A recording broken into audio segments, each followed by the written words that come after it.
No.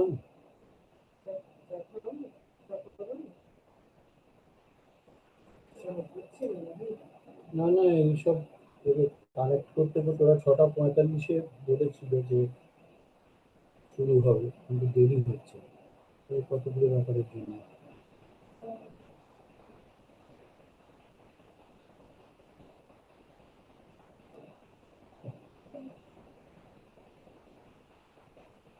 So, ma'am, with your permission, can we start? We are live. And Yes. Dr. Guha's permission? Yes. Okay. This meeting is being recorded. Okay. Good evening, everyone, all the participants who have joined us on Zoom and all the participants who are watching us live on YouTube. This is Dr. Shweta Anand. I welcome you to a very exciting, distinguished guest lecture by Dr. ABHIJIT Guha. This lecture is being organized by Anthropos India Foundation. We are a trust that established in 2011, and there are a number of activities that we do. One of them is hosting such very interesting lectures by very eminent anthropologists. So we welcome you, Professor Guha, and I request Dr. Reddy to introduce the speaker and take the proceedings forward. Over to you, ma'am. Thank you so much, Dr. Shweta. It's a very pleasant and great evening to have Dr. ABHIJIT Guha with all of us for sharing his thoughts and lecture as a distinguished guest anthropologist who will be speaking to all of us. Let me give a very brief introduction of Dr. ABHIJIT Guha. He is currently engaged in independent research on the history of Indian anthropology and resettlement and rehabilitation. He was a former senior fellow at ICSSR, attached with the Institute of Development Studies, Kolkata. He served as faculty in the Department of Anthropology during December 1985 to August 2016 and retired as professor. His Google Scholar citations as on 1/8/2024, total citations 648 with H index 11 and I10 index 13. Published more than 150 articles, comments, and book reviews in various international and national level peer-reviewed journals and edited volumes. Also written popular articles and books in Bengali.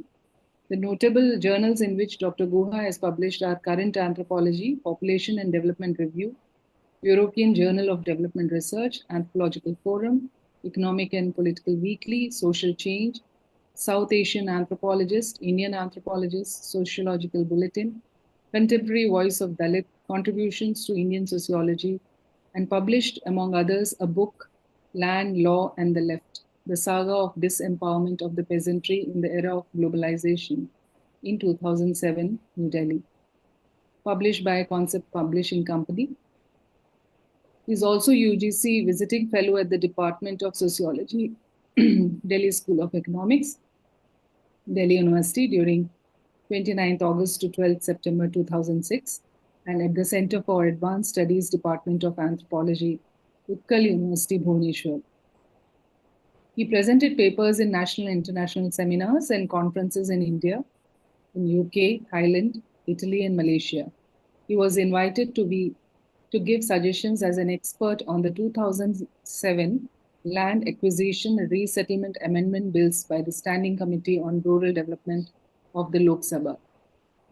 Acted as peer reviewer in Current Anthropology, Journal of the Indian Anthropological Society, and Development and Change, the Journal of Anthropology, and also Anthropological Forum, the European Journal of Development Research, Contemporary Voice of Dalit, and presently Associate Editor, Journal of Indian Anthropological Society, Kolkata.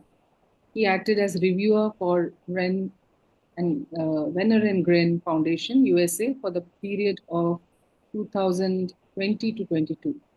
Recently authored 2 books entitled Encountering Land Grabs, an Ethnographic Journey, and also Nation Building in Indian Anthropology in 2022, and 2023, simultaneously published by Manohar, New Delhi, and Routledge, London. As you all can see, is a very distinguished scholar who has contributed immensely to the knowledge, and especially in the anthropological circles. We are really grateful to you, sir, for joining us today evening, and we look forward to hearing you.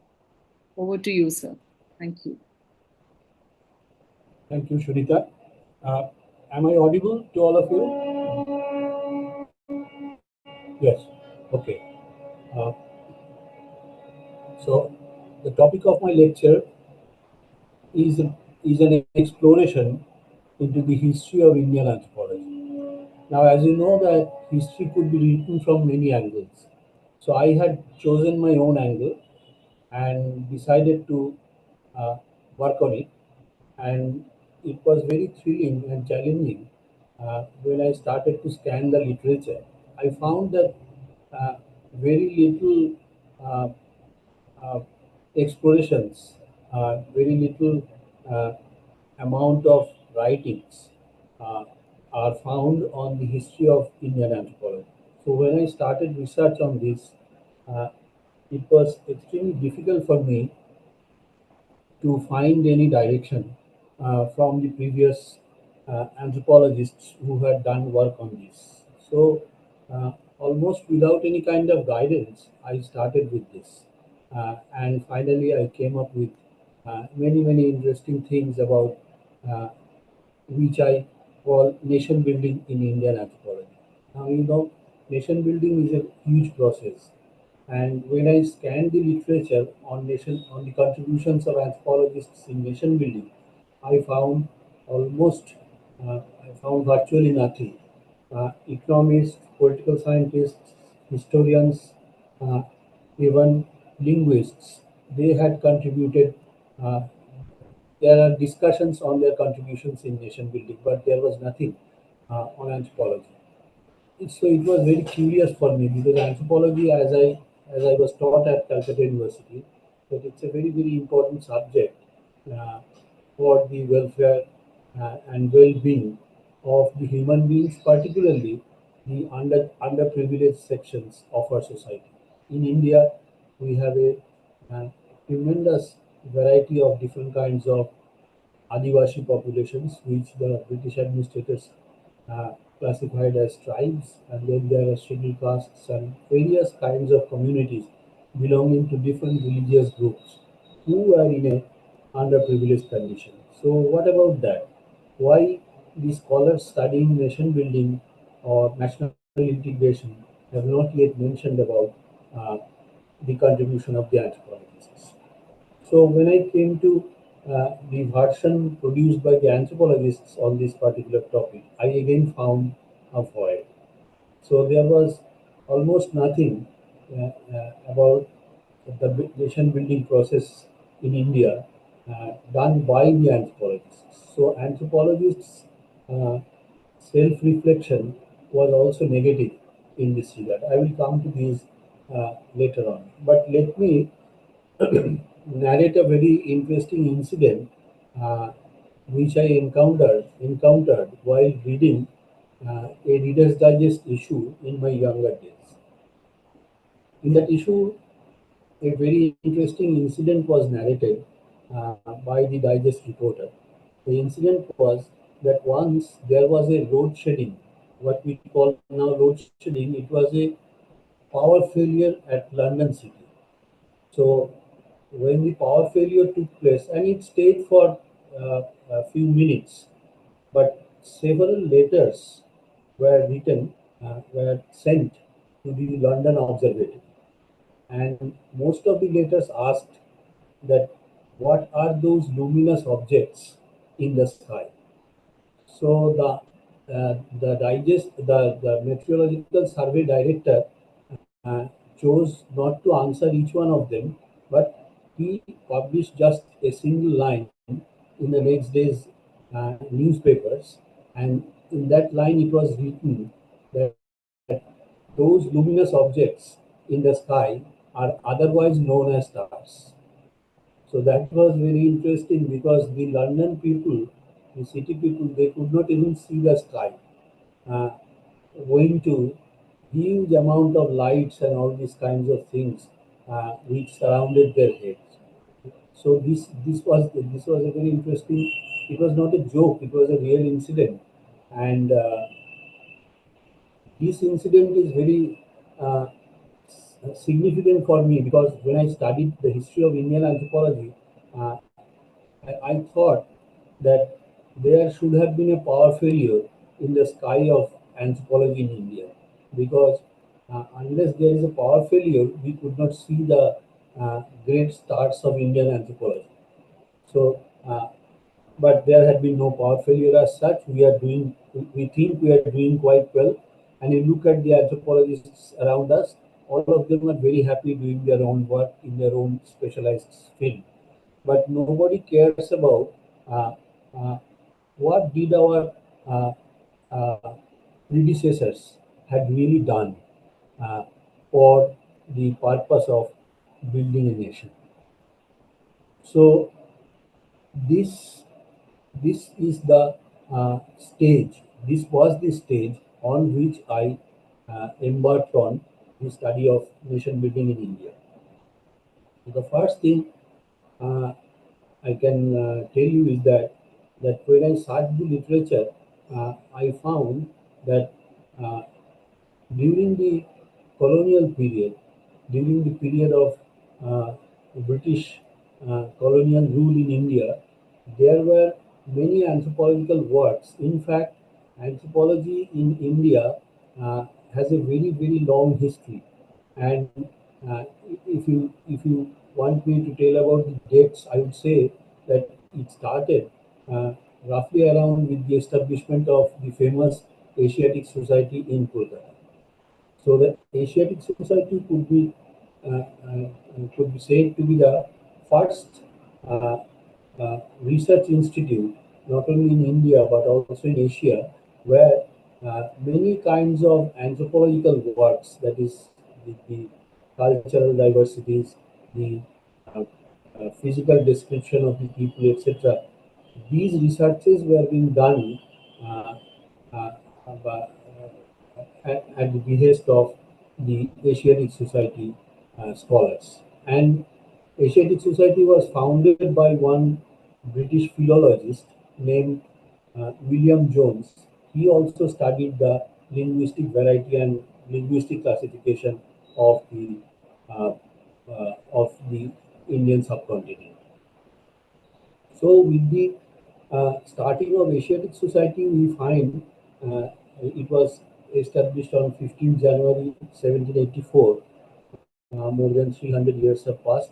Asiatic Society was the prime organization, prime research organization who were doing works on anthropological uh, problems. So the ethnological diversity of the people in India were first being systematically researched and studied by Asiatic Society. So next to Asiatic Society, the major impetus towards the collection of anthropological data was being done by the Indian census organizations. And you know that first systematic census operations in India began in the 1870s. And the famous census commissioners, British census commissioners, who had counted, measured, studied the various Indian populations, where the famous uh, census commissioner H. Risley. Risley himself was an anthropologist, and then E.H. Dalton, and then the Grierson, and uh, there are many uh, profound, gigantic scholars who wrote about the population diversities in the Indian subcontinent. So the second anthropological impetus came to came with the census operations, and with the census operations, uh, from starting from 1888 or 1872, and then down up to the period of independence. a lot of valuable census operations were being done, and many interesting things from the census uh, came to our uh, hand. So one important census commissioner in India was J.H. Hutton, who in the 30s made the census, and Hutton's census was very important for the anthropologists because Hutton specifically uh, uh, delved deeper into the uh, caste, into the various castes in the Indian subcontinent. So after the independence, after 1947, major important censuses were done by one uh, uh, Indian administrative scholar come anthropologist. His name was Ashok Mitra. He was connected with Jawaharlal Nehru University at Delhi, and Ashok Mitra's first two censuses after the independence, that is in 1951 and 1961, are still very rich source of anthropological data. Along with the census, Ashok Mitra also published a number of good, very well researched monographs on different aspects of Indian life. For example, the fairs and festivals in 7 volumes. It's a very huge compendium of uh, the different types of fairs and festivals which are being held in our country. So, with the Asiatic Society as well as later the Indian census operations, huge volumes of anthropological data were being compiled by renowned scholars in India. That created the base for the anthropologists to work upon. Then, in 1920, uh, the first anthropology department in India was established at the University of Calcutta. And renowned scholars, whom we have now almost forgotten, like uh, Tarak Chandra Das, who studied Bengal famine, uh, B.S. Guha, uh, who made the uh, classification of the Indian population into what was at that time called races, uh, and uh, Shashanko Shekhar Sarkar, uh, and many other scholars who started the first anthropology department in Nirmal Kumar Bose, who first started the anthropology department in the post independence period. So that was 1920 was a landmark year in the history of Indian anthropology. Then uh, uh, in 1946, the Anthropological Survey of India was established. Its initial name was uh, Department of Anthropology. So this, and which later became Anthropological Survey of India, and one Indian anthropologist named B.S. Guha, Dr. Biraja Shankar Guha, he first uh, started. He was the first director of the Anthropological Survey of India. So from Anthropological Survey of India, there have been many systematic surveys uh, on the Indian populations were being done. So this, in brief, is the uh, background of the history of Indian anthropology. But what I'll be trying to emphasizing is that a huge amount of data were being compiled uh, by scholar administrators, scholars, travelers, explorers, etc. The interesting point is that in Europe, anthropology started with colonialism. So the colonial explorers, the colonialists, they were the persons who collected data from Asia, Africa, and Latin America. And these people brought back to European libraries many important reports about the different types of populations in the non-European world. So that gave an impetus for European anthropology to develop.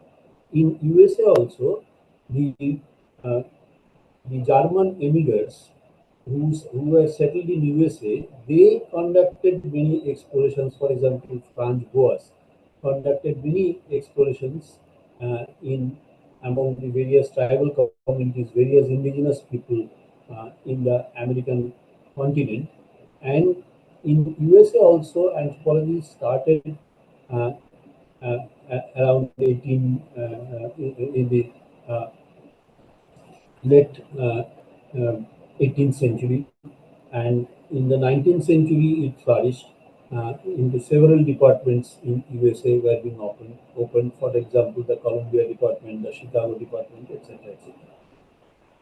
My point is that the development of anthropology in Europe and America uh, and the development of anthropology in India were uh, uh, starkly different from the very beginning. What were the differences? The first difference is that in Europe and America, the anthropology was being studied first by the white people.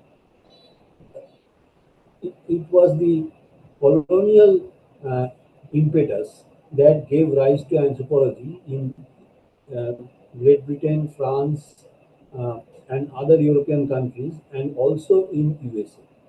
So the grand theory of evolutionism and later diffusionism, the two major grand theories, these theories developed in the hands of the uh, uh, white anthropologists, which were later questioned by anthropologists in Asia, Africa, and Latin America, that this is not our anthropology. This anthropology is Europeans' way of looking at us.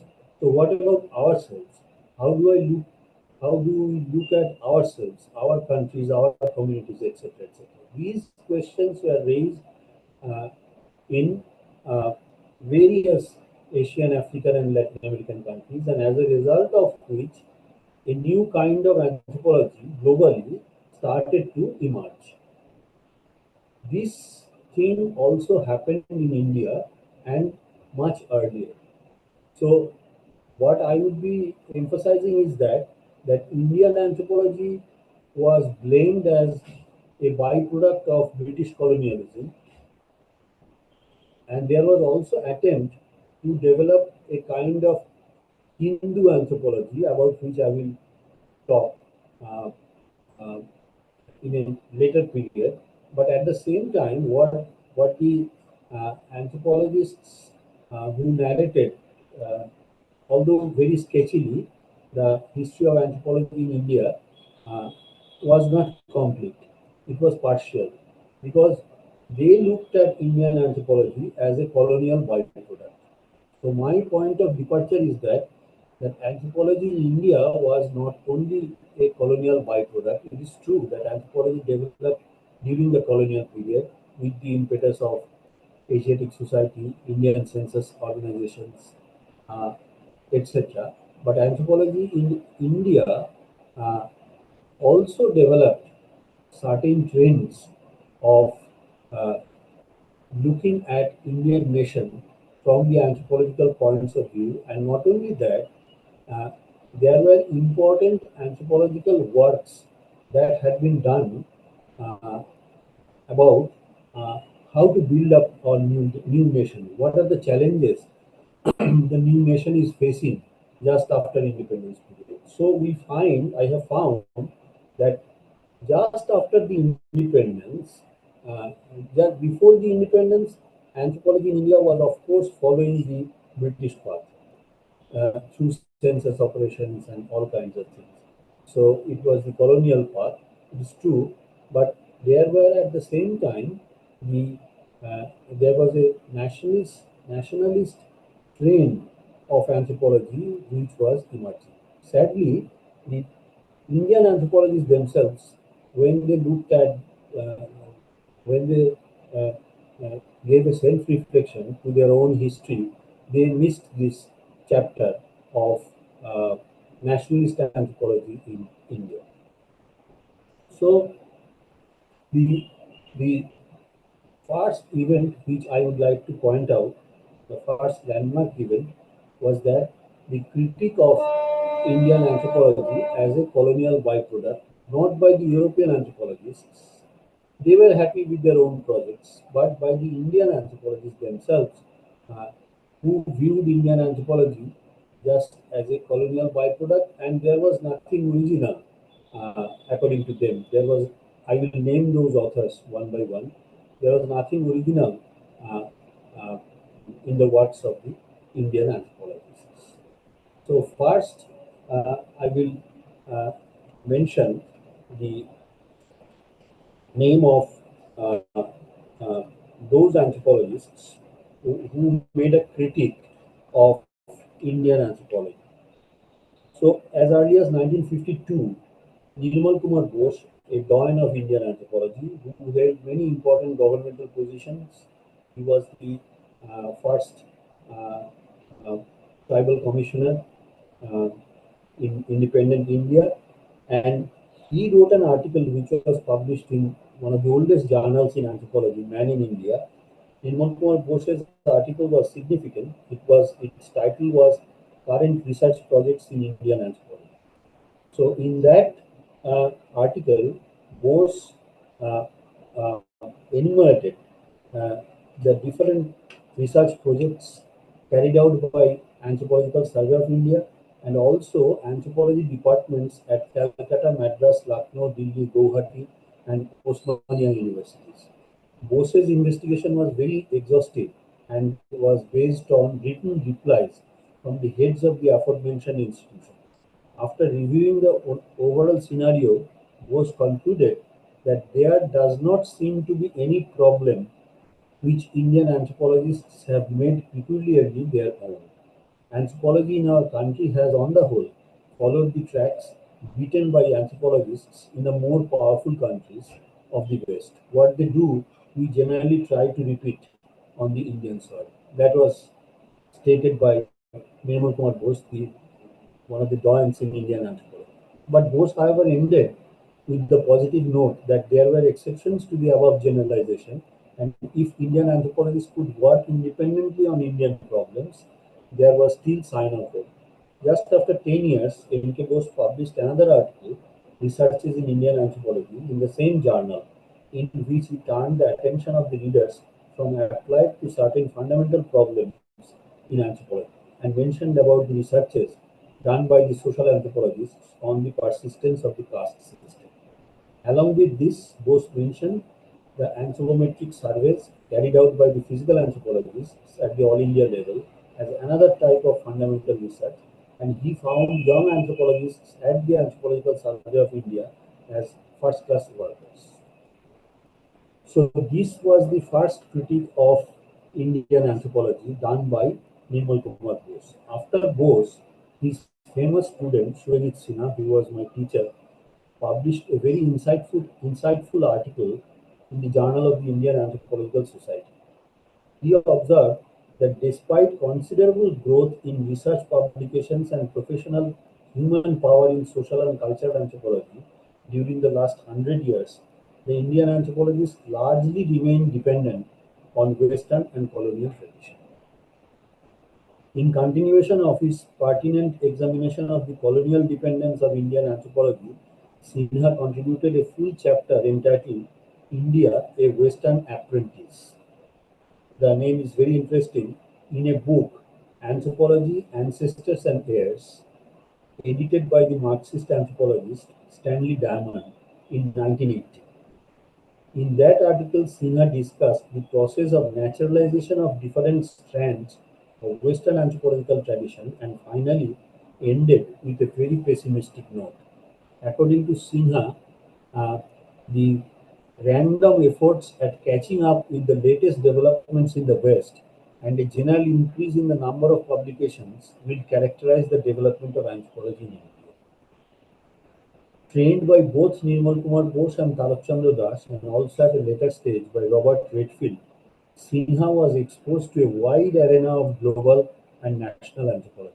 He completed his major works on the relationship between tribe and caste in the context of Indian civilization, as well as state formation by the mid 1960s.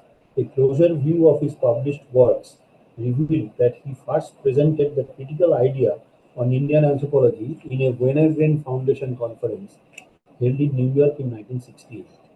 In fact, Sinha's self-critical views on the growth of Indian social science in general and anthropology and sociology in particular could be traced back to his article entitled Involvement and Social Change, a Plea for Own Ideas, published in the Radical Social Science journal Economic and Political Weekly as early as 1967. So, Sinha was very critical from the beginning to the end of his career that Indian anthropology uh, could not really tackle with Indian problems. They borrowed ideas and concepts, sometimes accepted uncritically, and that obscured the major issues involved in planned social change and stand in the way of posing the right kind of questions in the study of social change. And Sinha pursued these critiques of Indian social science by converging his attack on Indian anthropology in the subsequent articles. Taking note of his earlier article in the Journal of the Indian Anthropological Society, Sinha in his foreword of a precious book, Bibliographies of Eminent Indian Anthropologists, written by Shyamal Kumar Ray, made a remark. There was a general reluctance, I quote from Sinha, there was a general reluctance among Indian scholars to take due note of the research publications of Indian pioneers and contemporaries. As a result, research endeavors of Indian scholars tend to be derivative, leaving the responsibilities of breaking new grounds exclusively to Western scholars. So this was the insight we gained from Sinha, and went on publishing books and articles. For example, the famous Sociological Bulletin article in 1968, Sinha identified uh, uh, the distinct trends of research in Indian anthropology. But curiously, Sinha left untouched the uh, the point of national reconstruction and development. Although Sinha mentioned in the beginning of the paper that along with other studies, that is study of primitive groups of tribes, study of human groups for theoretical understanding of Indian society, the third area where the anthropological studies were made were on the problems urgently needed for national reconstruction and development. But curiously, Sinha left the third area untouched for the purpose of the paper. It was not clear why he had done so and what purpose prevented him to undertake discussion on this vital area. So this was Sinha. Next to Sinha came two uh, uh, eminent anthropologists, Amitabh Basu and Suhas Biswas, who held professorial positions at the prestigious Indian Statistical Institute at Kolkata. So this Indian Statistical Institute was established by a famous statistician, P.C. Mahalanabish, who was very much keen to know or to involve the anthropologists in the process of nation building. Now, but in that, working in the same institute, uh, uh, these Amitabh Basu and uh, Suhas Biswas, they wrote a very interesting article that is Indian anthropology dead slash dying, published in the Journal of the Indian Anthropological Society. They raised the question of social relevance of Indian anthropology squarely and concluded that the subject was either dead or dying in the post-colonial period. So some commentators, for example, Parthapratim Mojumdar, V. Balakrishnan, Deepak Piplai, they disagreed with Basu and Biswas and argued that anthropology in India was very much useful for the ruling and the privileged classes and might not be useful for the masses. That is also very interesting. So Sinha, the Basu and Biswas critique of Indian anthropology said that anthropology in India is dead or dying. We do not find any anthropological study which has got real social relevance. The critics of Basu and Biswas, they questioned their proposition, but at the same time, they say that anthropology is a useful subject, but it is useful for the privileged classes and might not be useful for the masses. So that was quite interesting. Both the critics and the anti-critics, they were agreeing on one point, that anthropology in India has no social relevance, let alone anything to do with nation building and national reconstruction. So I once collected uh, all the articles from Economic and Political Weekly on nation building and national reconstruction.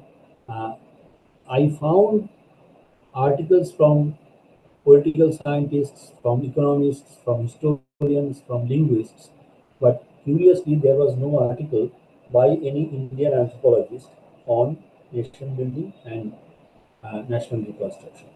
Celebrated after this, celebrated social anthropologist and sociologist Andre Bete, in one of his articles published in the Sociological Bulletin in 1997, wrote, in India, this is a very interesting quote.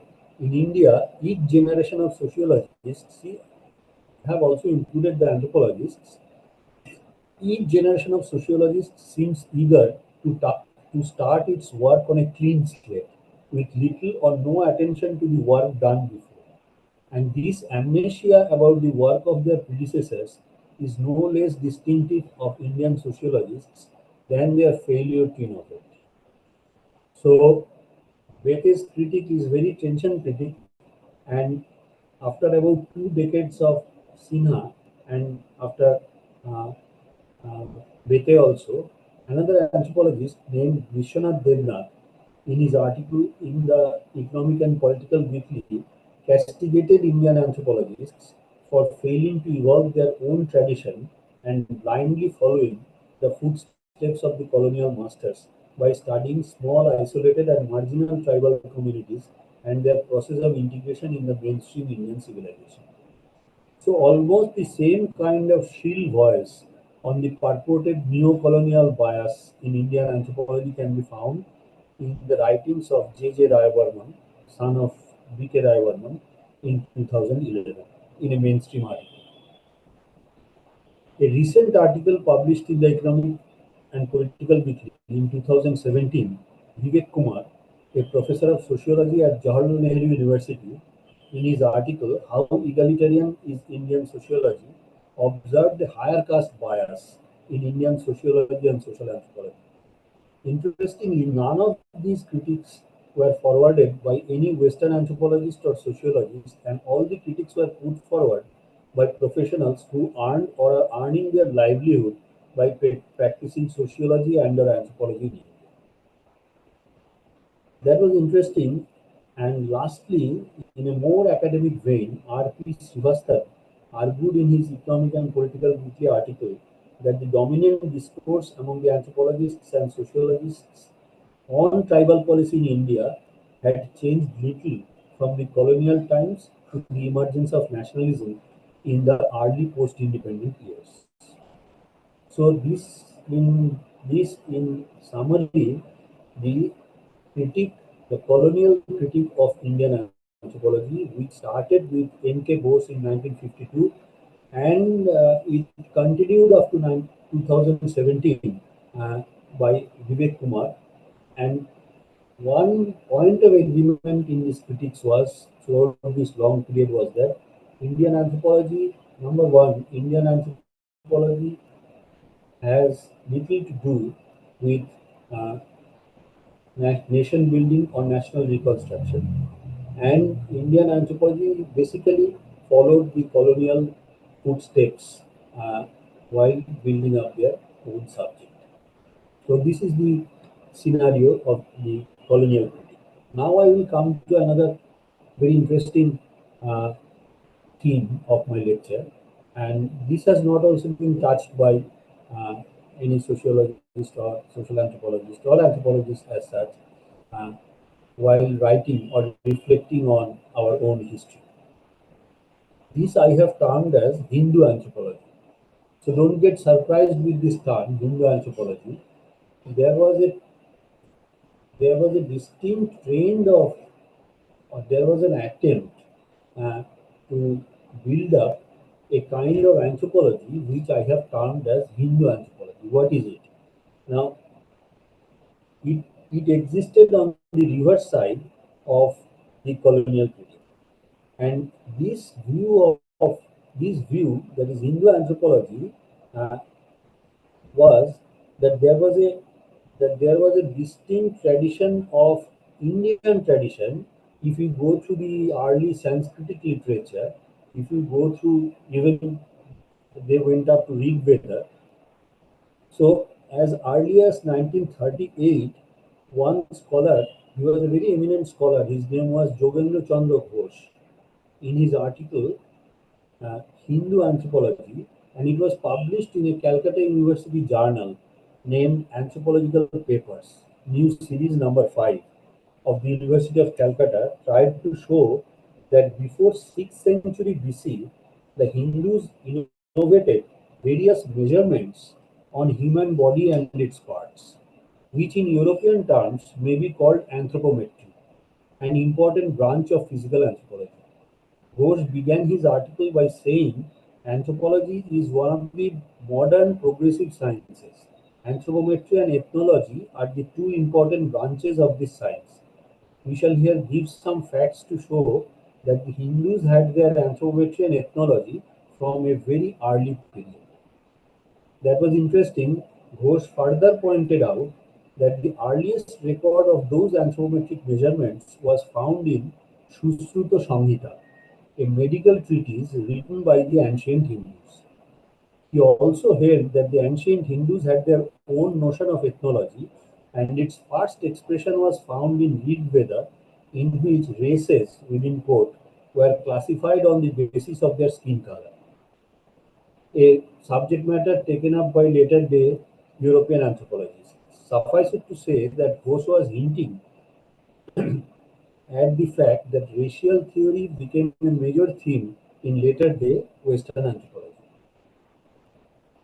So another later proponent of Hindu anthropology was the famous anthropologist Nirmal Kumar Bose, who was one time secretary of Mahatma Gandhi and himself a committed nationalist. Bose, in his earliest textbook, Cultural Anthropology, published in 1929, made a novel attempt to show that the ancient Hindus in their scriptures classified the desires or needs of human beings into ortho, economic, kama, sexual, and moksha, spiritual, almost in the fashion of later day functional anthropologists of the West. Bose probably held that the Hindus, like the Western anthropologists, had their own scheme of understanding human nature, a major theme of anthropology and behavior, which existed since law. Bose later proposed a theory in Indian anthropology entitled Hindu Method of Tribal Absorption, which helped to induce the tenets of Hindu anthropology more effectively among the successive generation of anthropologists in India. But this idea was first proposed in a paper in the Indian Science Congress in 1941. Bose's proposal was based on his short field trips among the Juang tribal community of the Pallahara region of the then Orissa. The essence of the theory was that the tribals who had come into contact with their powerful caste neighbors gradually lost their own tribal identity and were given a low caste status within the Hindu fold. This idea became very popular and acceptable among the mainstream Indian anthropologists, and Bose's paper turned into a compulsory text in the curriculum of Indian anthropology. We had to study Bose's paper during our MSc course in anthropology at Calcutta University. There was hardly any question or restudy in the Juang area to recheck Bose's proposition, and the idea took deep roots in the minds of Indian anthropologists for generations. The university and college students of India who studied anthropology were taught the theory of Hindu method of tribal absorption as an established sociological fact. Bose's nationalist ideas, therefore, was based on his anthropological views of vertical integration of society in which the Brahminical ideals were at the topmost position. Sociologist Pradip Bose neatly summarized the essence of Nirmal Bose's Hindu nationalism in a brilliant manner. I quote Kolkata, Bose's depiction of Hinduism describes a process which vertically integrates various groups into a social structure administered and guided by Brahminical ideas and values.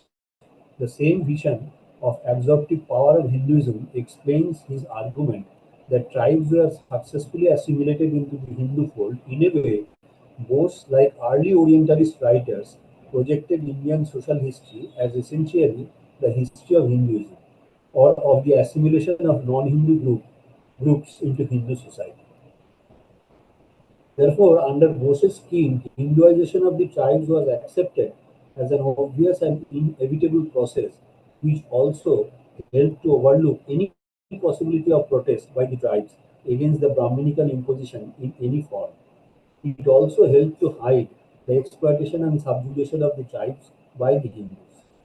Later, another theory proposed by M. N. Srinivas, one of the giants of Indian sociology and social anthropology, reinforced the superiority of the Brahmins by showing that the lower castes always tried to imitate and emulate the lifestyle of the twice born castes. This theory came to be known as Sanskritization and also became an essential part of the college and university curriculum in Indian anthropology and sociology. A lone Indian sociologist, Surendra Munshi, criticized both N.K. Bose and M.N. Srinivas in his brilliant article Tribal Absorption and Sanskritization in Hindu Society, published in the prestigious journal Contributions to Indian Sociology in unequivocal terms. At a much later period, I wrote a special article in Economic and Political Weekly titled Scrutinizing the Hindu Method of Tribal Absorption. There I have thoroughly critiqued N.K. Bose's idea of uh, this Hindu method of tribal absorption. Uh, so there were the examples of Tarak Chandra Das's view. T.C. Das was a very important anthropologist, neglected. I wrote several articles on T.C. Das entitled A Marginalized Anthropologist, a Neglected Anthropologist as such. Uh, P.C. Das's view on anthropology and tribal society was completely different to that of Bose and Srinivas, although the former's work did not receive due attention by the anthropologists in India. Ironically, despite being an excellent field worker and ethnographer, Das's ideas did not receive the attention even from his famous students like Surajit Sinha, B.K. Rayavarman, and Adre Bede. So the path set by the Doyens left little scope for a secular and materialist Indian anthropology. The search for the counter movements against Hinduization and ethnographies of anti-acculturative processes in Indian anthropology and sociology was marginalized to a large extent. The Western scholars who came to India in the post-independence period too mainly studied caste and village level dynamics as well as Indian civilization under the framework of a higher caste Hindu order, which again added force to the models generated by Bose and Srinivas. The growth of a secular and national anthropology in India was nipped in the bud. Indian anthropology became Hinduized, religious, and at the same time Westernized. Indian anthropologists forgot that the development of a national anthropology also required a secular and indigenous approach to the problems of nation building. The tenets of Hindu anthropology are still haunting some of the Indian anthropologists. Thus, Ajit Kumar Dando, the former director of the Anthropological Survey of India and the chairman of the Indian National Confederation and Academy of Anthropologists, claimed in one of the professional journals of the subject, Journal of the Indian Anthropological Society in 2017. I quote Dando, one of the earliest Sritis, Manav Dharma Shastra, literally the sacred science of man, dates approximately 1350 BC, is perhaps the most ancient text in anthropology ever produced anywhere on the earth. It is claimed to be more than 1,000 years older than the first application of the word anthropology as such, which is believed to have been used for the first time by Aristotle. So you just look at the development, how the Hindu anthropology is getting impetus, even by the and much later authors. Nowhere in his article entitled Anthropology in Contemporary India could Donder discern a secular and nationalist stream of thought in the history of Indian anthropology. He had only seen anthropology as an academic discipline, the westernized tradition, and a body of knowledge, the ancient Hindu tradition, and thus failed to appreciate the secular materialist and nationalist tradition of anthropological thought in India.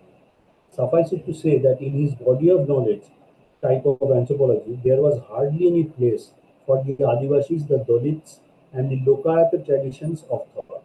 I just give an example.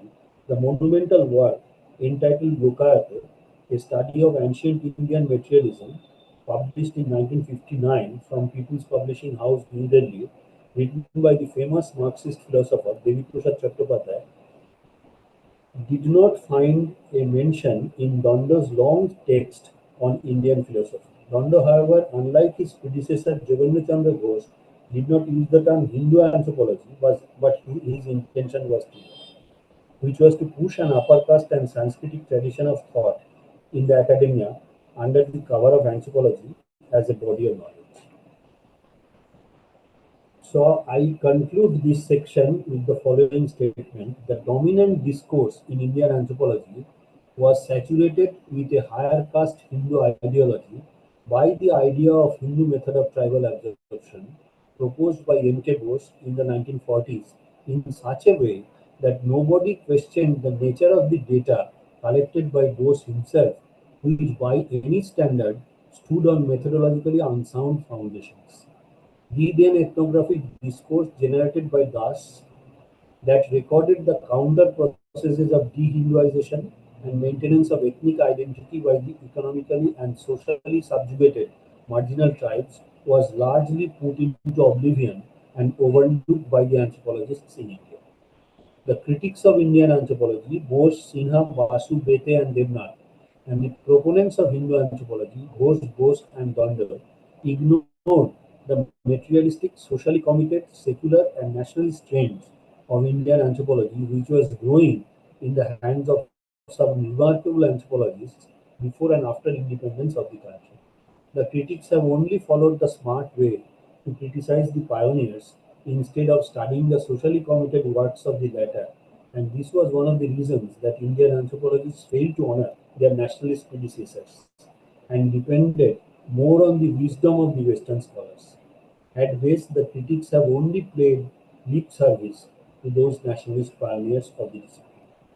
So this is the uh, story of Hindu anthropology. So I have narrated two stories. One, the colonial critique of Indian anthropology done by Indian anthropologists themselves, and then the attempt to give rise to a kind of uh, uh, Indian anthropology. So I find a comment by Shweta in the meeting group No, to sir, it was for the should I people. have Sir, it was for the people to for the keep noting down their queries. no problem, no problem. I will definitely, I'm ready to answer any query. So one of the most important areas in which anthropologists have consistently contributed was the biocultural study of ethnic minorities, variously labeled as tribes, aboriginals, autochthones, indigenous communities, and Adivashis. A related area of focus of the anthropologist was the marginalized condition of these communities and also about how to ameliorate the condition of these communities and integrate them in the mainstream of Indian nation in the post-independence period of the country. It is important to note that the contributions of the anthropologists towards nation building in the post-independent period of India were hardly considered to be important by the planners and policymakers, partly because of the nature of the discipline. We always blame the policymakers that they are not taking anthropology into consideration, but there are reasons behind it. Because the nature of the discipline, and in part going to the avoidance of the anthropologists in situating their micro level studies in the wider macro contexts of the nation. So anthropologists, when they do, suppose an anthropologist study a particular tribe in Kerala or in Uttar Pradesh or in Western India, they study the tribe only. They study it very intensively, very in a very holistic manner, full of details in their ethnography, but finally, how this micro level study connects with the macro level, how we can connect this, how we can connect the findings of this study with the larger issues of nation building. This, this was one of the uh, drawbacks of uh, the Indian anthropologists. And as a consequence of this, Indian anthropology remained on the margins of nation building. I in fact wrote an article on the nation building from the margins in social change. Uh, so the in a calendric account of some landmark events of Indian anthropology published in 1986 in Human Science, the official journal of the Anthropological Survey of India, only 3 events were recorded under 1951, which have a direct bearing on national level planning, namely application of anthropological research findings in the implementation of community development project. Second, application of anthropology in the formation of Panchayati Raj system. And third, creation of separate departments and agencies in the governments for the study of scheduled caste, scheduled tribe, and other backward communities. In 1986, a national seminar was held entitled Anthropology in the Service of the Nation. It was organized jointly by the Indian Anthropological Association, New Delhi, and Anthropological Survey of India, and 22 papers were presented in the seminar, and they were published in the form of a book under the title Anthropology, Development, and Nation Building. This I consider as a landmark book edited by A.K. Kalla and K.S. Singh, who later became the Director General of Anthropological Survey of India. In the preface, the editors, after explaining the importance of anthropology in planning and development, mentioned their objective in the following manner. The Indian Anthropological Association and Anthropological Survey of India decided to explore together the latest trends of research which have significant implications for the urgent task of nation building in all its aspects. This is the first uh, uh, uh, recorded evidence of anthropologists trying to do something for the nation building. The papers in the book covered health, nutrition, population structure, problems of women, development of backward areas, displacement and resettlement, environment, ethnicity, communal harmony, and national integration. None of the chapters in the volume made any attempt to search and assess the pioneering works already done by Indian anthropologists, which were part of the nation building process in its early phase. There was no effort by the anthropologists who contributed in the aforementioned volume to look into the past records as regards the pioneering contributions in the discipline towards the study of 3 major challenges. Now, here I identify that what were the major challenges during the early periods of nation building in India. I identified that there were 3 major challenges. One was famine. Second was partition. And the third was industrialization and dam building. These challenges were encountered by the policymakers in the then new nation. So this narrative, however, should not lead one to conclude that Indian anthropologists did not think about situating their subject and findings in the context of nation. So along with the colonial tradition, a nationalist trend in Indian anthropology could also be discerned, which was growing during the pre and post independence periods in India. And this trend was characterized by the works of the anthropologists who were socially committed and contributed to the nation building process through their analytical writings and research.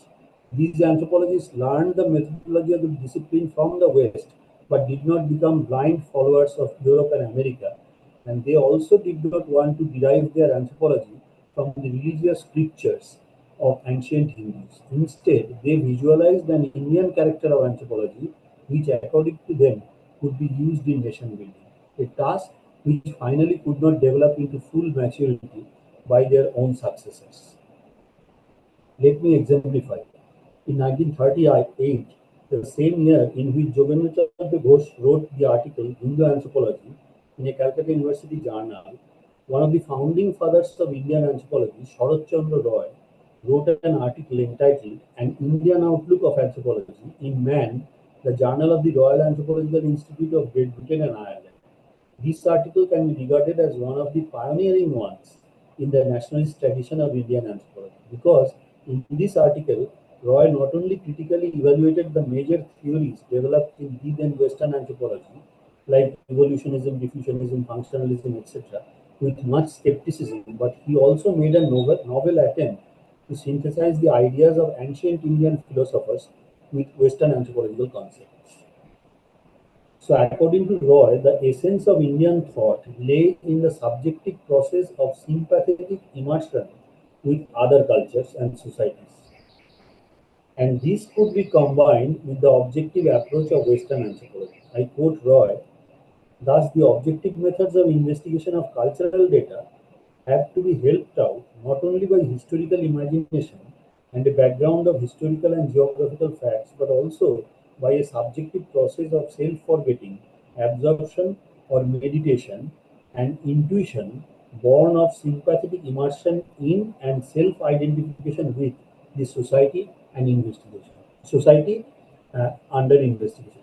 Could you find a scent of what much later was called by anthropologists as participant observation? And the spread of this attitude by means of anthropological study can surely be a factor helping forward the larger unity and diversity through sympathy that seems to an Indian mind to be an inner meaning of the process of human evolution and the hope of a world perplexed by a multitude of new and violent contacts, notably between Eastern and Western civilizations. So, one may note, and this is quite significant, that Roy did not bring in any Hindu religious connotation to this method. For him, the Indian, he always used the term Indian, the Indian way of reaching the universal through a sympathetic understanding of particular cultures through tolerance and love would build up a national character which would not try to shape the different peoples and cultures in a uniform pattern. So, Sharat Chandra Roy's approach to develop a nationalist anthropology in India was not a simple theoretical exercise. One should remember that he was the first Indian who founded the second professional journal of anthropology in India, named Man in India, in 1921. Roy's aim was to develop an Indian school of anthropology. In an editorial of Man in India, published in 1985, the then editor Surajit Chandra Sinha commented, Sharat Chandra Roy's enterprise in Man in India was motivated by the national needs of his times and the personal pride in nationalism. As for lines of scientific inquiry, he also wanted Indian scholars to seek suggestions from the Western scholars, and so was adopted a policy. It also transpired that practically all the Western and Indian pathfinders in anthropology of India have contributed to this journey. So suffice it to say that Roy was not a blind nationalist. He was open to suggestions and contributions from Western experts, and in the pages of Man in India, and quite a good number of Western anthropologists had contributed their original research findings on India in this pioneering journal. Sangita Dasgupta's perceptive comment in this regard is useful. Roy's long and varied career witnessed the rise of Victorian evolutionism, then diffusionism, and the eventual displacement of these by functionalism at different points in time. He applied all these concepts to the Indian context at the same time as a professed Hindu and nationalist Indian, particularly in the later phases of his career. Roy sought to methodologically establish an Indian viewpoint for anthropology, believing that anthropology would help in the integration of national life. So Roy's nationalism, despite his professed Hindu background, was basically Indian. In this connection, one may recall a 1933 article written by Panchanan Mitra. He was another doyen of Indian anthropology who did his PhD at Yale University. He was Roy's contemporary and the first professor of anthropology in India. The article was published under the editorship of Roy in Man in India, under the title Research Leads in Indian Anthropology. In this article, Mitra justified not only the importance of India in cultural studies, but also pointed out to the relevance of Indian philosophical thinking in developing modern anthropological theory.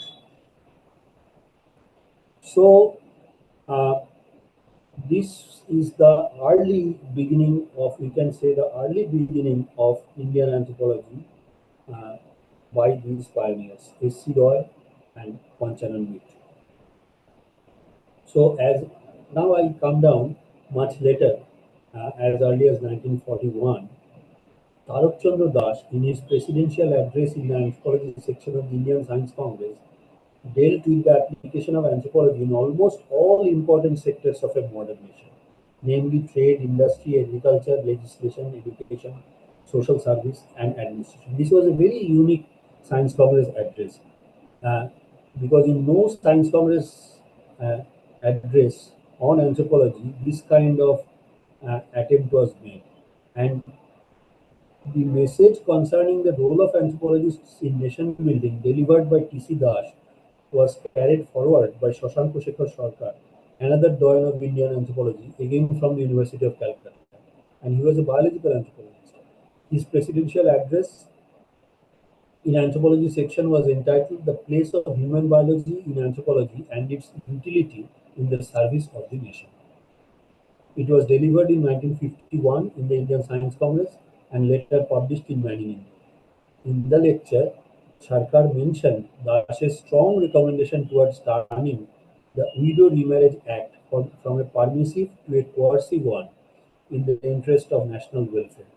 Throughout his lecture, Sarkar cited example after example from various studies conducted by the physical anthropologists and human biologists all over the world, which have had enormous policy implications towards nation building in India. At this juncture, let me quickly digress a little and point out some of the interesting and crucial contributions of B.H. Guha, who is still known to the students of Indian anthropology as one who made the classification of Indian population into several races after his death.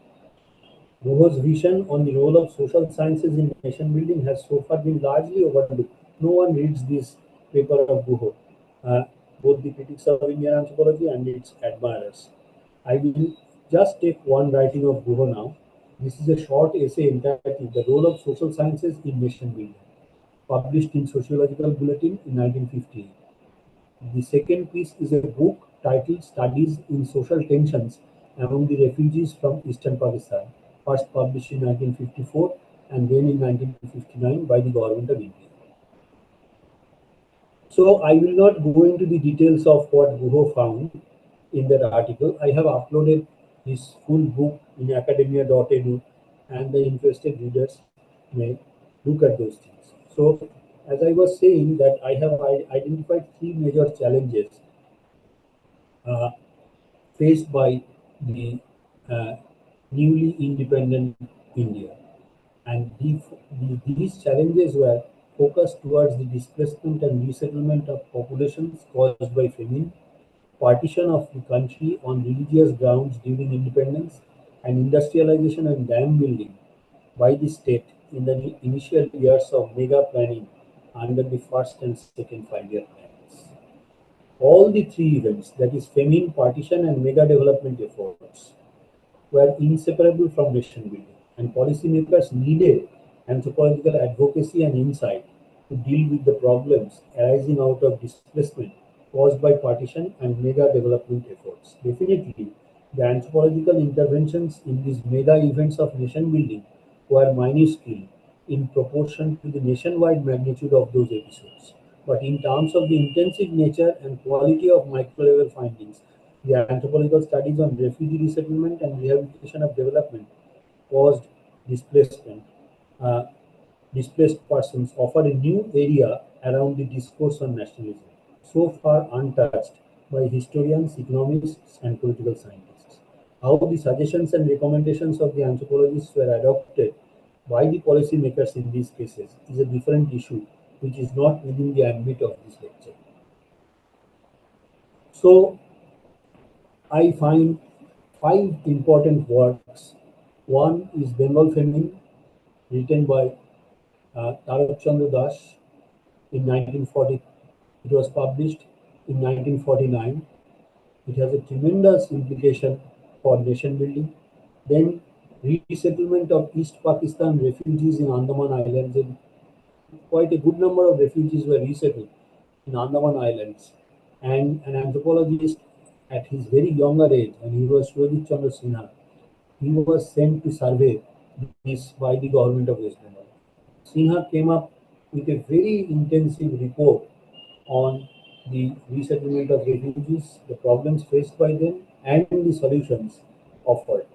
So this is almost forgotten, and I had to struggle a lot to collect this uh, material from the Library of the Anthropological Survey of India. And then B.S. Guha's studies on social tensions. And this book, I could not find this book in the India. I had to buy this book from a German bookseller, German old bookseller, B.S. Guha's book. And the fourth book is Social Processes in the Industrialization of Rourkela by B.K. Raibarman. It was published from the Office of the Registrar General of India. And the fifth book, A Survey of the People Displaced Through Koyna Dam by Irabati Karve and Joy Ninkar, published from Deccan College, Pune.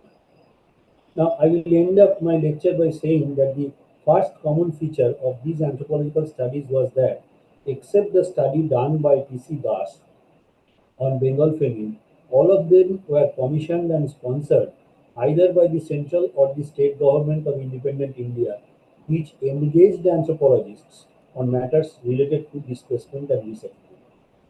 Das's study was funded partly in its later stage by the University of Calcutta.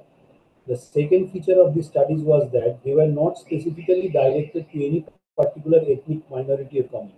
The then dominant uh, uh, and how can anthropology students get involved? Yes, it's a good question. Uh, the third common denominator was of these studies was their focus on the collection of both social and biological data. The fourth, these data were analyzed not to test any or generate any theory, in contrast to European anthropology, but to collect concrete factual materials. Indian anthropology from the very beginning was empirically grounded. It was empirically oriented. Fifth, in all these studies, we find that the anthropologists innovatively employed their traditional methods, participant observation, genealogy, etc., to study large populations. Finally, these studies were done not for seeking pure knowledge, but to generate policies around major challenges encountered by the planners on the newly independent country in the post-colonial period. In short, these studies can be viewed as sincere attempts by anthropologists toward the making of a new nation, and that still remains outside the mainstream debates and discussion around nation building by the social scientists and even by anthropologists themselves. So my exploration revealed that anthropologists did make attempts to grapple with some of the major problems: famine, rehabilitation of refugees, and development caused displacement encountered by the country in the early periods of nation building through their painstaking research, which I viewed as their contributions towards nation building in the post-independence period. Under the changing times and circumstances, the future of nationalist anthropology in India probably lies in carrying forward this remarkable nationalist trend of anthropology developed by the pioneers, and these justified the historical exploration of nation building in Indian anthropology beyond the colonial legacy. So, with this, uh, I came across one question. Uh, Kullani Shahal probably asked that how students could be involved in this process. My answer is simple. The students in the universities who are studying anthropologists should first be made aware of the history of the discipline. So the history of the discipline should be very sincerely taught by the teachers at the universities. Not just a chronological history, this happened this year, this happened in this year, but a critical reading of the original texts by the uh, anthropologists of India. This is first. And secondly, the anthropologist students uh, should also be taught about how to tackle, how to deal with a specific problem through fieldwork. So fieldwork is the sine qua non of anthropology. So anything we observe it empirically. We have to visit the place, we have to talk to the people, we have to interview the persons affected by a particular development project or like that. I myself had done it uh, while studying land acquisition very near to my university, and I even studied the campus of my university. That was a very challenging and interesting problem, which led me to write some policy prescriptions for the university authorities. Uh, so these, for example, I observed that our campus land was a common property resource for the local tribal people, and they broke our wall. They entered into with their cattle. They grazed the field. So what should be done? The university authorities from the beginning took a policing approach, driving away the people from the campus. But I suggested a different mode of action. I suggested that why there is not a specific place uh, in our campus or near our campus where some grazing fields could be created, and the village people to our awareness building should be uh, taught how to raise their cattle within the enclosed space, and then study the whole process by a host of different departments. So the Department of Zoology, the Department of Anthropology, the Department of uh, uh, Fishery, all could be involved uh, in this process. And not that I am just dreaming. These kind of experiments have already been done very successfully, at least by one university in Tamil Nadu, and we met the professors of those universities who were invited uh, at Vidyasagar University. The name of the university is Monomaniam Sundarnar University. Monomaniam Sundarnar University has no enclosed campus. They say that the campus is for the local people, and they do a lot of different kinds of experiments by involving the local people in forestry, in fishery, and in other kinds of applied sciences, and they have done a lot. You can go and see in the website about Monomani and Sundarnar University. I have some literature on this. So this campus anthropology, the very idea of campus anthropology, the students of the university campuses. For example, the JNU campus, it's a huge campus, but who knows how the campus was being used by the local people. So university campuses can provide the students a very good training ground of uh, how to interact with the local people, how to view, what is their view about our campus, how the people view them. Even the psychologists can also study these things. So in this way, uh, studying problems locally and thinking them globally uh, should be the answer of how to make anthropology more action oriented, more application oriented, and thereby connecting it to the wider process of nation building. So this is my answer. So thank you so much for patiently listening to me. Thank you. Thank you so much, sir, for a wonderful and very insightful lecture. You've really brought out the history of anthropology in India and how different institutions contributed, and most importantly, scholars of anthropology who have contributed, coming from the colonial baggage, how that was taken care, and how Indian national thought process started, and also coming down to contemporary scholars and their contribution. And you're very right, most of the writings are quite descriptive and very thick description, very good ethnographies, but analytical part, and especially giving a critical view. Coming from medical anthropology, I could see that critical medical anthropology or political economy is most often missing.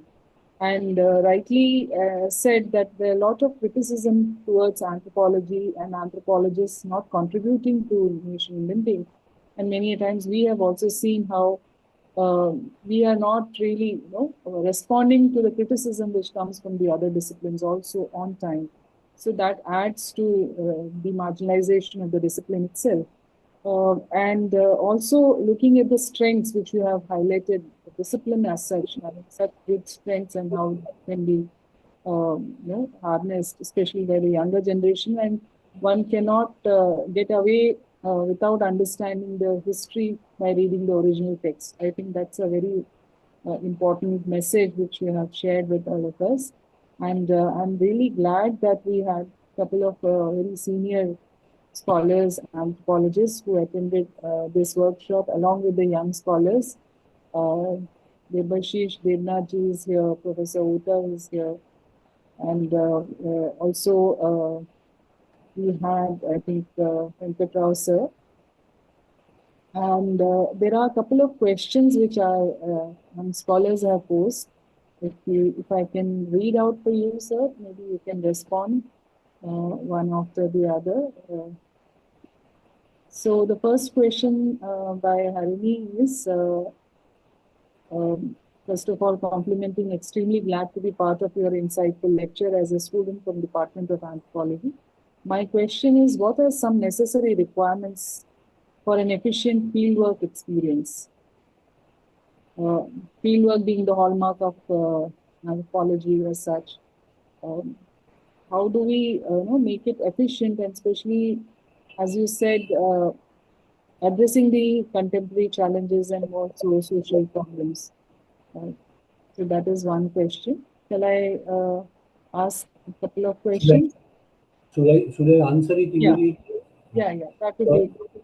How efficiently fieldwork could be done, and particularly towards the use of anthropology towards nation building and all this. So my answer is that efficient fieldwork, it's very difficult to define. What is efficient fieldwork?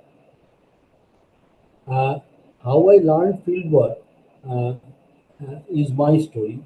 Uh, so each anthropologist has his or her own stories of how you have learned fieldwork. The first thing I would suggest is that it has no shortcut. So fieldwork requires time, and nowadays things are coming up as PRA and RRA, participatory rural appraisal and rapid rural appraisal. I don't believe, simply speaking, I don't believe in those uh, jargons, because fieldwork is a very patient thing. You have to be with the people, and when you think that you are collecting a lot of data, actually these may not be data at all. So gradually you learn. For example, when I ask the people around my campus, the Munda villagers, the Adivasi villagers, that why do you enter into our place? So they immediately answered that why you have entered into our place. So that was their countering question. So initially I was puzzled because I think that ours is the university, government has given this land, but it took time, a lot of time for me to understand that the very idea of the establishment of a university and enclosing it with a surrounding wall itself was so foreign to them, to their thinking, that they never could think of that someone would, they said that these we know that this land is not ours, but we were given the right to use this land because initially the Rajas, these were the Rajas' lands. They have a great respect for the local Jamindars, who is called the Raja. So they said that this Raja was good. You were not as good as the Rajas, because the Rajas uh, gave us the right to graze our cattle here. We collected medicinal plants from this, but now your guards are obstructing us. Why you are doing so? So where from you have come? Who you are? So these are the questions. So it took a lot of time for me to understand that this very land of our campus was what we in the technical language called common pool resource or common property resources. Now, So fieldwork, efficient fieldwork means that you be with the people, you try to understand them, and the initial collection of information may not be as reliable as you thought. So uh, I would I would I would only suggest that uh, the the time and patience uh, are the two pillars of efficient fieldwork.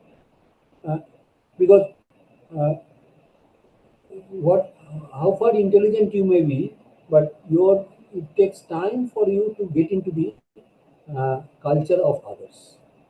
So this is one thing, and second thing is that we must have the tolerance. What I have said in my interview, that when you ask that, uh, do you think that anthropology has caused some changes in you? Yes, the, the major change I find in myself is that I have become more tolerant toward others. So, a people taking an insect for food, uh, now I can tolerate. I may not take an insect by myself, but I can tolerate that this is his way of taking food. This is the kind of food he takes. So, I should not uh, hate this man. I should not hate this particular group of people. So this kind of tolerance, for example, in the solar eclipse, during the famous solar eclipse, I visited those villages, and they initially told me that during the solar eclipse, one should not take any food. Uh, but when I entered into their villages, I found old women, they were taking their traditional drink, haria. Then I immediately asked that, but you said just now you have said that one should not take any food during the eclipse, during the Grahan. Now you are taking haria. Then one young man said, you see, these are murubbis, these are old women, they can take it. So this is the reality which you have to understand. Uh, so there is a famous saying in anthropology: uh, people say one thing and do another. So whenever people say, we also in our day-to-day life do these things. We what we preach to our students, we never practiced it in our student life. But we preach to our students that you do this thing, you do that thing.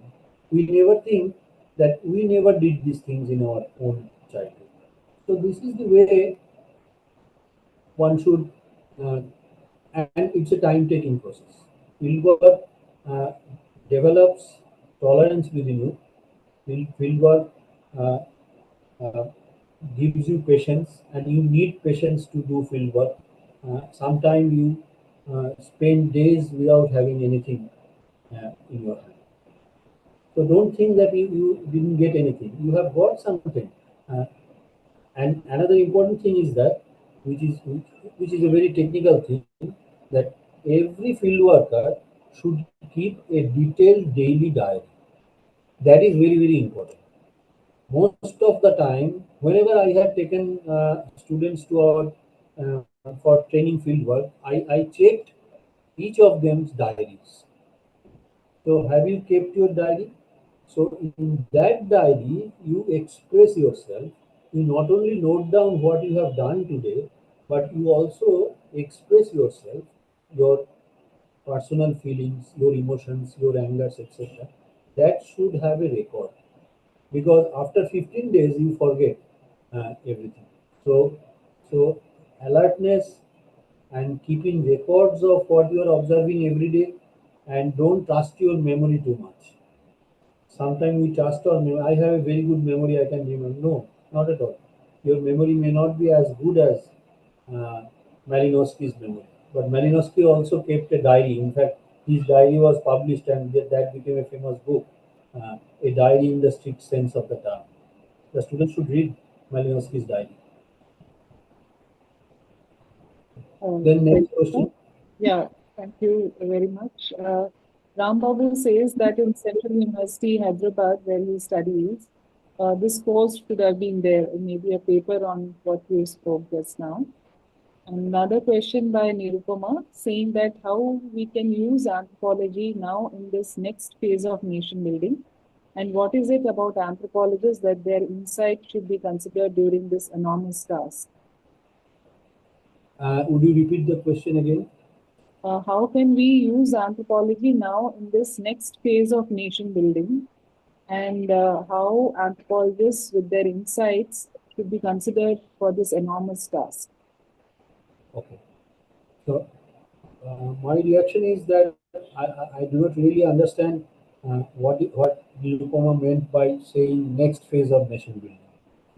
What were the earlier phases? Yes. Yeah. Anyway, if we take it for granted that the new phase of nation building, I would say one thing that in this current phase of nation building, we are facing a lot of problems. Not that the famine and the partition and all these were old problems. Currently, new kinds of problems are coming up. So first we have to identify that what are the problems before the nation. And second thing is that anthropology study variety. So are the problems of nation building same or similar everywhere? Is it same in the northeast as well as in southern India? So problems of nation building has to be explored very carefully, and it should be done region by region. Why specialized groups of anthropologists? Not only one group of anthropologists can study the whole Indian nation. So the Anthropological Survey of India should generate these kind of studies. And if the universities join hands with them, each region in India has universities. So these universities can join hands with the Anthropological Survey of India to locate and identify the problems of nation building in their own areas. So problems of nation building are not similar everywhere. You cannot put it under a single straight jacket that these are the problems of nation building. As I said, that the problems of nation building in Northeast India is absolutely different from problems of nation building in Bengal. So this has to be identified, and the universities should collaborate with each other in each region and with Anthropological Survey of India. They could enrich and generate new knowledge uh, uh, for each region. So India is a very diverse and very varied country. So we should not generalize that these are the one, two, three. The way I have generalized, those were the problems at the start of the nation. The famine, challenges, partition of the country, etc. But Yes. then also, these were not similar. But for the purpose of my study, I have selected these challenges. And Yes, next question. and rightly said, students can get involved in their own local areas and connect with the institutions as you have done studying your own university. I think that's very Yes. important. We have Professor Ota who would like to share his Maybe comment. Ota is my old friend. Yes, Akhil Bihari Ota. please unmute, sir. Shweta? Yeah, Professor Guha, Abhijit, Yes, I'm good here. evening. You know, we are meeting maybe after ages. You see, there was a time when we were sharing one room in Florence, isn't it? Orange. Yes. So we are very old friends. But let me tell you what is your suggestion because you are a pure academic. You say I find the rigor of fieldwork is gradually on a decline, okay, in universities and colleges. And that's the reason they, uh,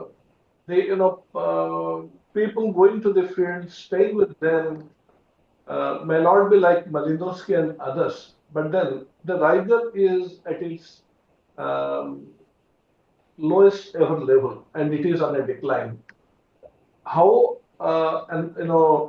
universities and colleges should incorporate it in such a manner in the curriculum so that the fieldwork rigor remains and our students will probably serve themselves better and they will be really doing anthropology. As you really see the curriculum and the practices that the universities and colleges are doing at their postgraduate studies, even at graduate studies, I think the fieldwork is given the least importance. Would you give some advice to some of the academicians who must be there and some of the students who must be attending your lecture as to what is the pathway to rebuild uh, those era where anthropology was given a lot of importance to fieldwork tradition? So my answer is that uh, uh, instead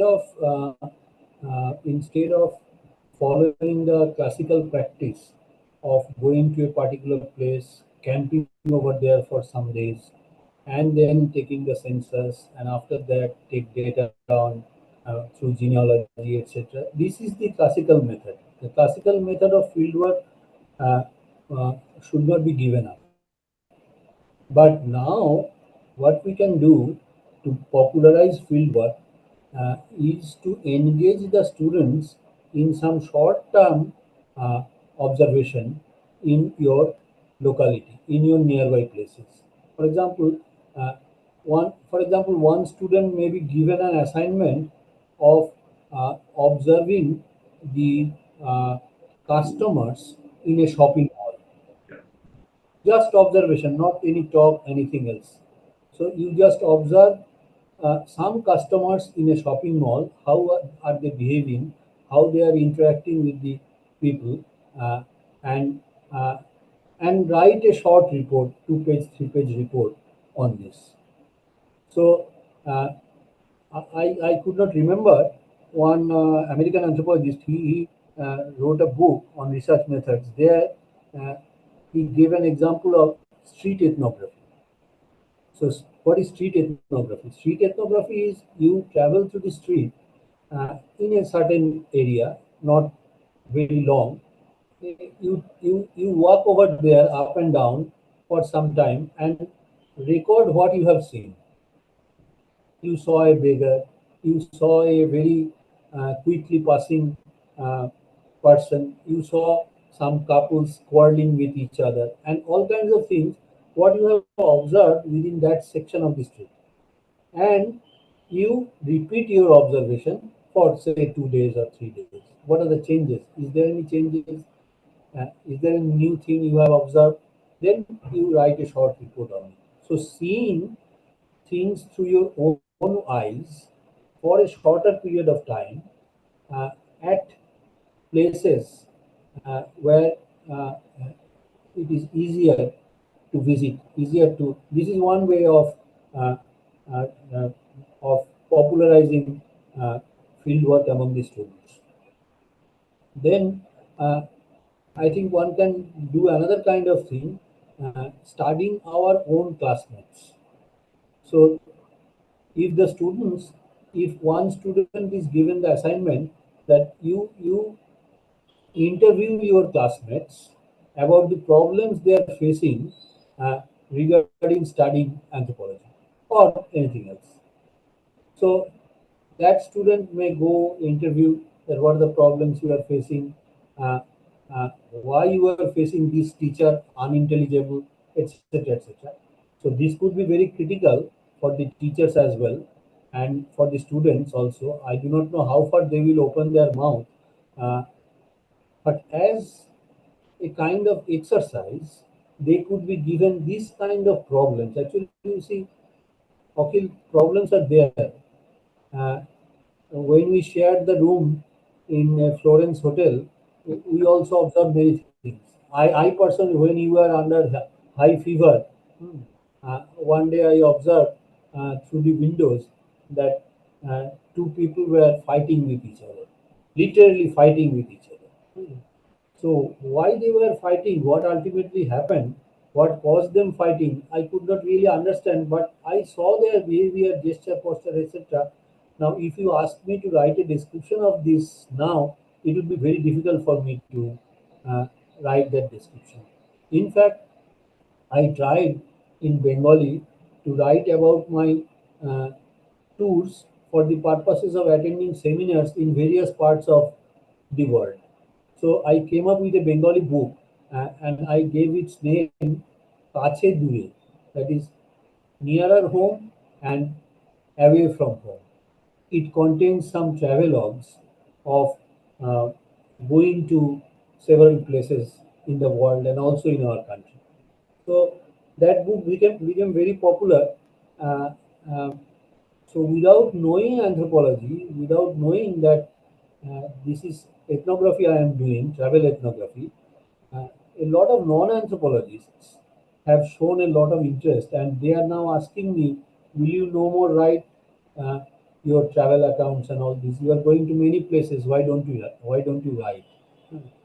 So this is the, I think one has to make it interesting both for the students as well as and useful at the same time.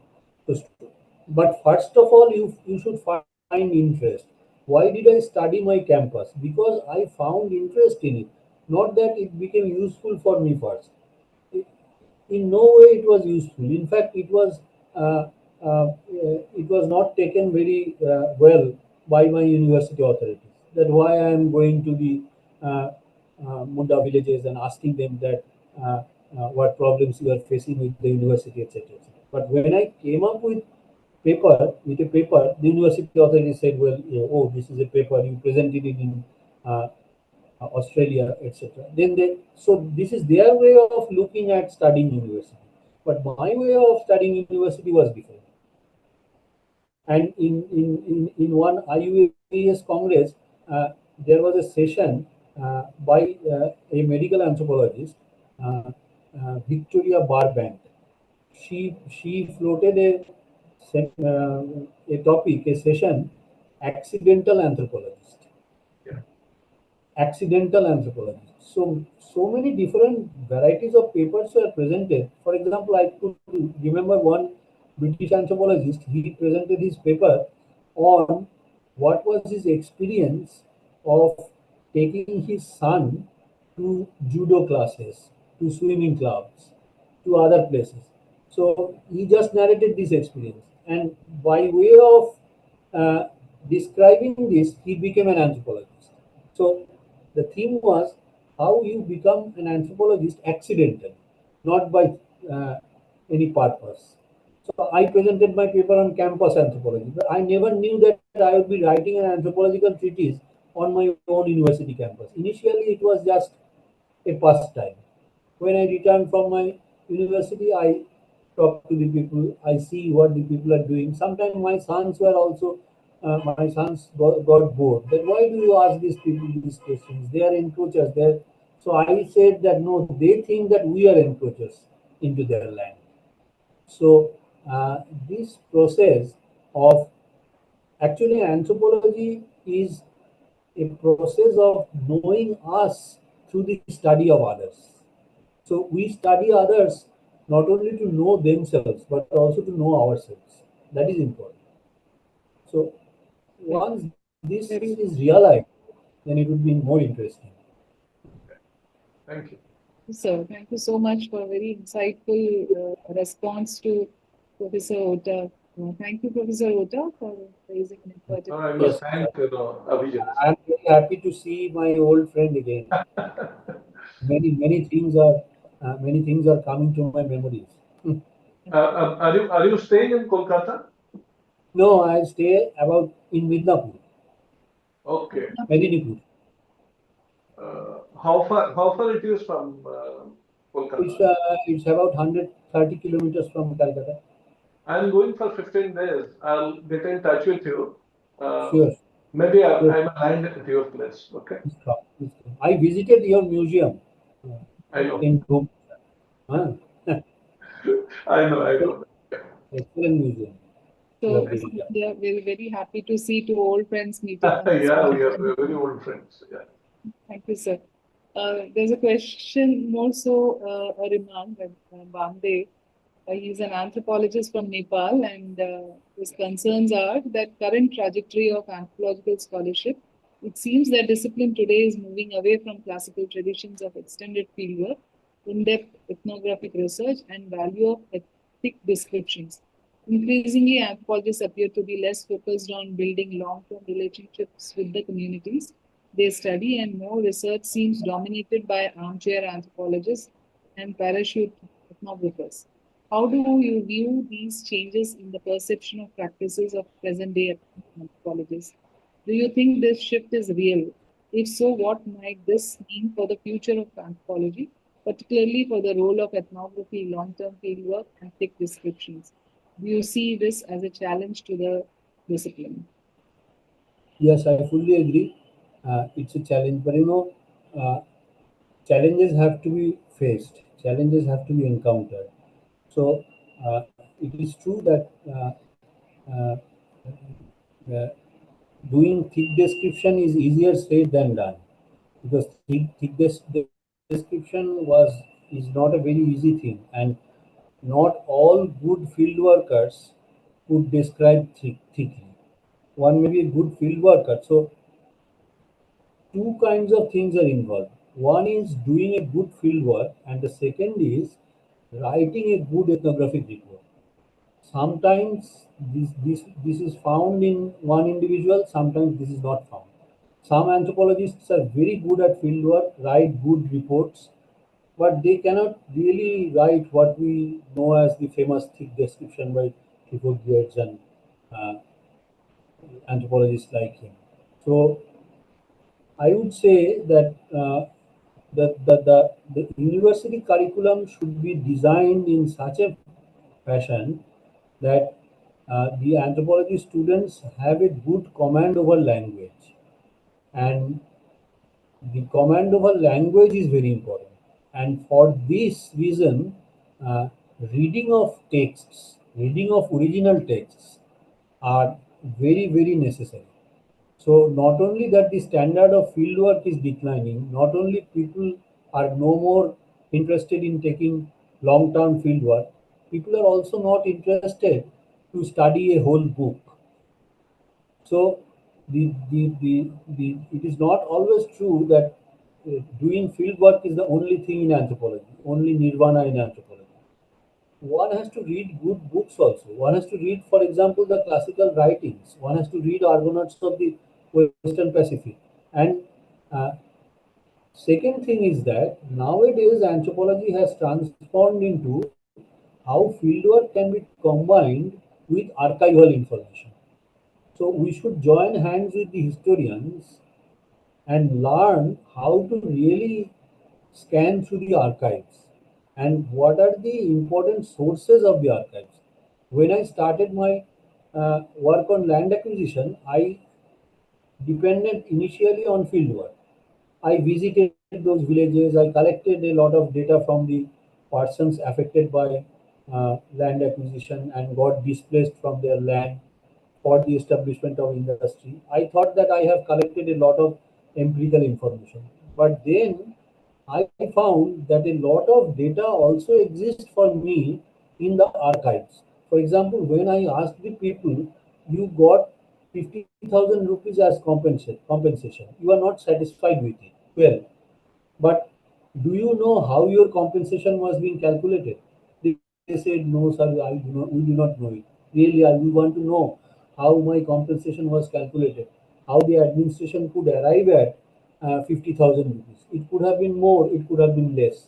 So, what is the method of calculating my compensation money? I also could not answer it. So, I went to the district land acquisition department. The district land acquisition department, in the department I found uh, how compensation is actually calculated. What are the major fault lines? What are the things which are being looked into while calculating compensations? How a borgadar is compensated, how a landowner is compensated. Why these two kinds of compensations are different? What is the logic behind calculation of the compensation? So as I went through the archives, I found a lot of important information. And from the district collectorate, I moved to West Bengal Assembly proceedings, which I found contained a wealth of information on the debates around land acquisition among the uh, different political parties on the floor of the assembly. So that gave me another kind of insight. So you see, land acquisition is a big process. It's a very large process. It is generated at the top, but it comes down, and then from the bottom level, it again goes up. So how this process? What are the departments through which land acquisition process uh, goes through? All these have to be uh, uh, have to be tackled by the anthropologists. Initially, anthropologists thought that they will go to the field, do the study, and come back, write an ethnography. Nowadays, ethnography, I wrote a very interesting paper. The paper was on multi-sited ethnography. So there I showed that ethnography is actually multi-sited. Ethnography is not a single site, single community, single anthropologist affair. Ethnography can be done at different sites, at different levels. So in my case, I found it at least in 5, 6 levels. So the real art is how to combine this level. And the third thing I would emphasize is that the students of anthropology, particularly social anthropology and sociology also, they should have a very good command over the language. Whether they write in English or in Hindi or in Bengali, doesn't matter. But one has to write in English. Good command over language gives you a lot of advantage over others. So thick descriptions cannot be produced without a good command over language. So doing good field work, searching for the archives, and command over language, these three uh, should be combined to become a good anthropologist. This is my reaction. Thank you, sir. Thank you so much. There are one or two questions, quick questions. Actually, Saloni's question and also Saheli's question has been already answered. So I'm sure you could gather what Sir told. There is one question by Rashid. Very important. I think all of us have this problem when we start understanding problems, social problems. Where should anthropologists draw the line in the field? It seems inevitable that they form connections with the people they study. I got involved with the people that it was more like I'm an activist. So, yeah. So when you get more involved, are you seen as an activist or still you are a scholar? And how do you know where to draw a line? Basically, that is the question. I think there is hardly any line because I also faced this problem. When I started doing field work on land acquisition, it was a leftist government at that time. So when I started doing field work, found many lapses and loopholes with the policy prescriptions and what was actually being carried out in the field. So I got a lot of confusion that should I become an activist? In fact, a group of activists also contacted me and they also took me to the location and said that you write a report for us. I wrote some, but gradually I withdrew myself into my studies and I made them understand that, well, uh, uh, it would not be possible for me to go for full-time activism. Uh, I can help you, but not that I become an activist. So being an activist and being an anthropologist are different, but uh, it is difficult to make a sharp line because uh, anthropologists uh, they move between the two.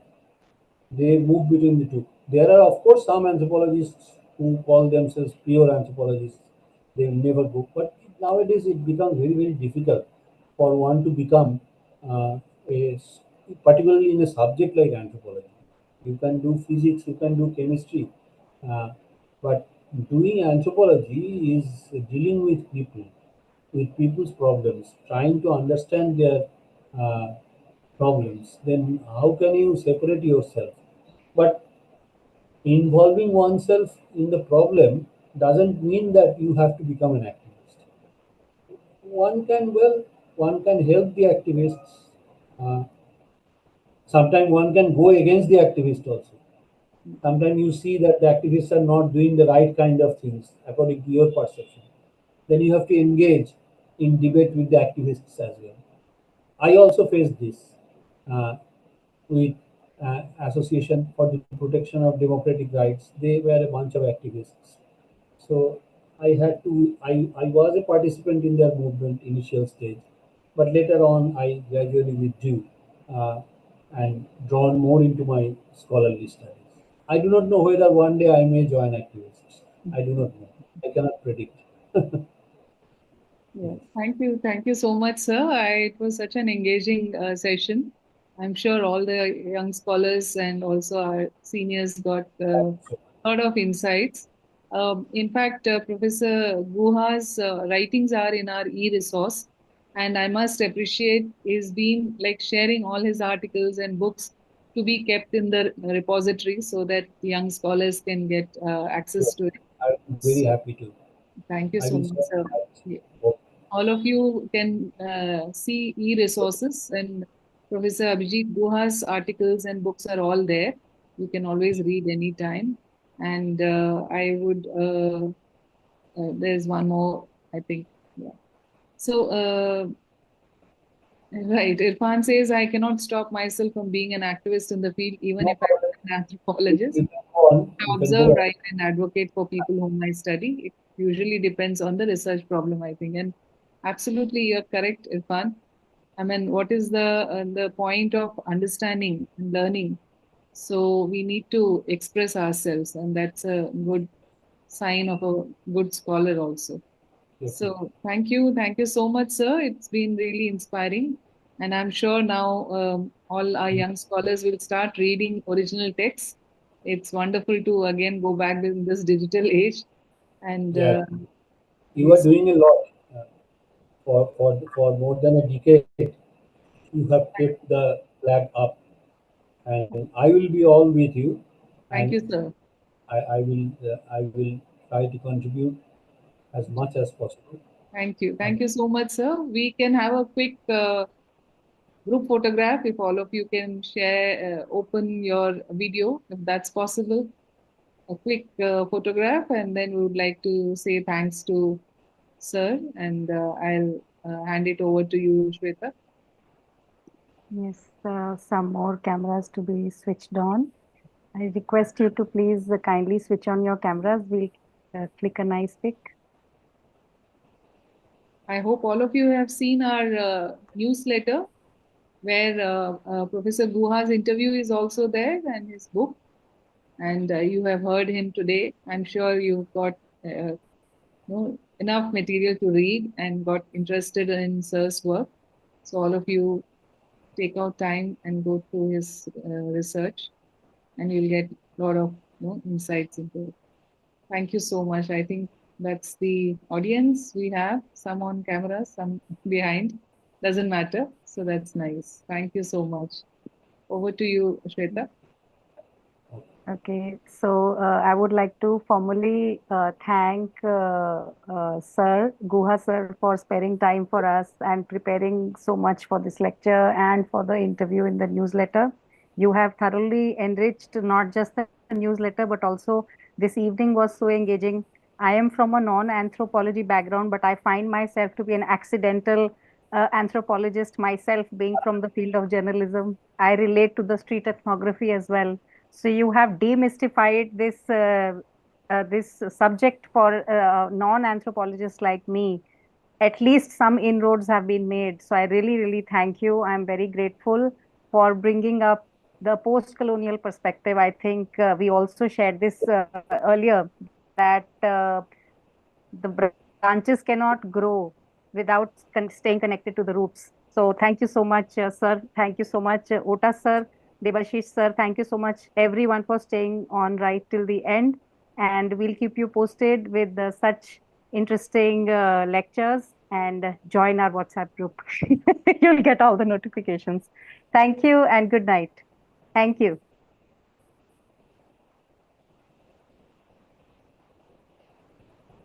We'll close the meeting. Thank you so much. Good night. Thank you. good night. Thank you, sir. Thank you once again. Okay. Thank you all.